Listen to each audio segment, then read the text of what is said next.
O levante do litoral do Mediterrâneo Oriental entre Anatólia e Egito dividiu-se numa rede de cidades-estados prósperas. Esses estados podiam ser independentes e inclusive, como Ugarit, século XV, e Hamat e Damasco, no início do primeiro milênio, exercer poder fora do seu próprio território. Porém, as cidades-estados geralmente eram vassalos de uma das grandes potências existentes fora da região. O Egito, a mais antiga destas potências, tinha a tradição de ser um governo forte e centralizado, que remontava ao ano de 3000 a.C. O Egito estava interessado na Síria, tanto por sua importância mercantil, quanto porque seu controle significava proteger-se de outra invasão asiática, como aquela sofrida no segundo milênio. Os hititas, estabelecidos na Anatólia Central, eram a segunda potência. O Estado hitita, com sua poderosa capital fortificada em Bagar-Ricói, desenvolveu-se durante o início do segundo milênio a.C., a partir de um grupo de cidades-estados, e foi expandindo seu poder gradativamente ao oeste no sentido do mar Egeu e ao sul pelo norte da Síria. A terceira potência era Mitanni, um estado predominantemente hurrita, concentrado nas estepes do norte da Mesopotâmia. Na sua maior extensão no século XV a.C., os mitânios controlaram de forma intermitente todo o norte da Síria e da Cilícia. Como resultado das lutas pelo controle do Levante, os egípcios hititas e mitânios realizaram inovações nas armas e nas operações militares. O veloz carro de guerra de 2 rodas de contração firme e, ao mesmo tempo, suficientemente leve que podia ser movimentado por um só homem, foi introduzido no Oriente Médio por volta de 1800 a.C., expandindo-se seu uso lentamente por toda a região.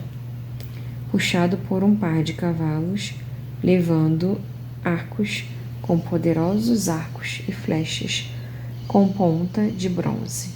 O carro transformou-se num elemento vital dos exercícios do Oriente Médio, até ser substituído pela cavalaria milhares de anos depois. Teve um papel fundamental em conflitos tão importantes como a Batalha de Kadesh, 1285 a.C., entre o rei hitita Muwatalli e o faraó egípcio Ramsés II.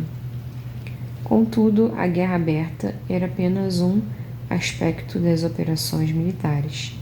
Por volta do segundo milênio a.C., o Levante era uma terra com numerosas cidades, motivo pelo qual os ataques eram cada vez mais frequentes. Foram introduzidos novos equipamentos ofensivos, tais como arietes e torres de sítio, que explicam as mudanças nos desenhos das fortificações das cidades.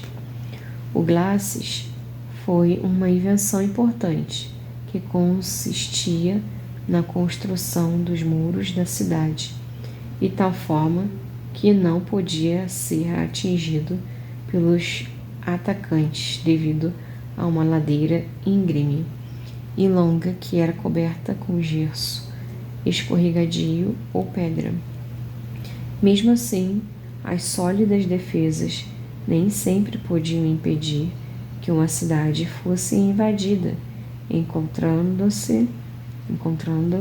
em várias escavações provas de destruição que pertencem a esse período. As guerras endêmicas dessa época sempre foram acompanhadas por uma constante atividade diplomática, registrada nas tábuas de argila dos arquivos estatais egípcios e hititas. A língua diplomática da época era o acádio. Entre os arquivos encontrados na capital hitita, Bosasco, estavam os registros do Tratado de Paz do século VIII a.C., entre o rei Tita e o rei do Egito. O mesmo tratado é conhecido numa versão hieroglífica nas paredes do templo de Karnak, no Egito. Tábuas de cerâmica da capital do Egito, no século XIV, no El Amarna, ilustram claramente o controle incômodo do Egito sobre o Levante do Sul. O Principado nortista de Amurru parece ter sido um local especialmente difícil. Um dos seus governantes foi assassinado por uma expedição egípcia, porém, seu sucessor, Asiro, não era confiável e desertou para a aliança hitita. Exemplo das contínuas mudanças que caracterizaram a diplomacia do Levante desse período.